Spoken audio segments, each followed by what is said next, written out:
စိတ်လို့ကိုလိုက်ကငယ်သူမုံတီးတဲ့ခဲပါဟိုချေပြန်လွမ်းစရာပျော်ရွှင်သောချစ်ရဲ့များစွာတို့နှစ်ယောက်ရဲ့ချစ်ဟာ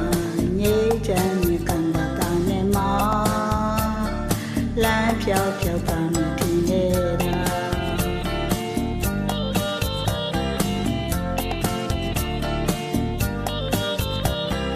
မမန်ကိုချစ်ချင်ပြပြနိုင်တဲ့တို့နှစ်ယောက်ချစ်ဟာသိကြုံနိုင်သေးခင်